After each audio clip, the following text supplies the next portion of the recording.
Welcome to Hareem के संग। बिस्मिल्लाहिर्रहमानिर्रहीम, अस्सलाम वालेकुम। वेलकम टू हरीम के संग। नई वीडियो में खुश आमदीद कहती हूँ।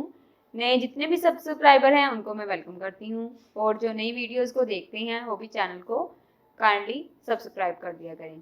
इस वीडियो में आपके साथ में चंद एक ऐसे घरेलू टोटके शेयर करने जा रही हूँ जिनको इस्तेमाल करते हुए रोज़मर्रा ज़िंदगी में पेश आने वाले चंद एक मसाइल से आप छुटकारा हासिल कर सकते हैं। नंबर 1, होंठों की स्याही दूर करने के लिए टमाटर और खीरे का रस होंठों पर लगाएं।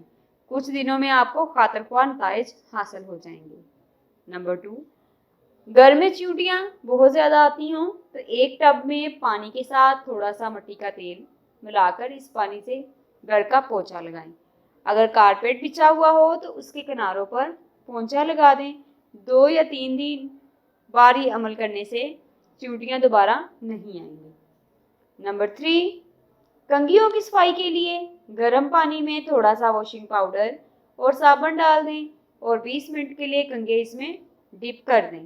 फिर ब्रश से अच्छी तरह से साफ कर लें और गर्म पानी से धो लें।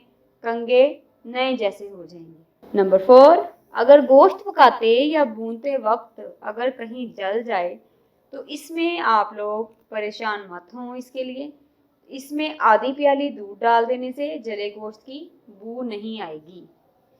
नंबर 5, खाना पकाते वक्त अक्सर खवातीन का हाथ जल जाता है जिससे बहुत ज़्यादा जलन होती है। तो इसके लिए घर में नेचुरल तरीका है, उसके ज़रिए से आप इसका इलाज करें, उससे आपके दाग धब्बे भी नहीं पड़ेंगे।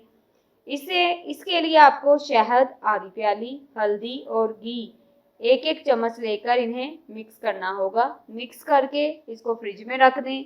जब भी ज़रूरत पेश आए तो इसे मुतासरा हिस्से पर लगाएं। इससे ना तो जलन होगी ना ही छाले पड़ेंगे, और इंशाअल्लाह इससे आपके दाग भी चला जाएगा और दाग पड़ेगा भी नहीं। उम्मीद करती हूँ कि आपको ये वीडियो पसंद आई होगी। अगर वीडियो पसंद आए इसको लाइक करें, चैनल को सब्सक्राइब करें, वीडियो को शेयर करें। नई वीडियोस के नोटिफिकेशन हासिल करने के लिए बेल आइकॉन को प्रेस करें। अल्लाह हाफिज़।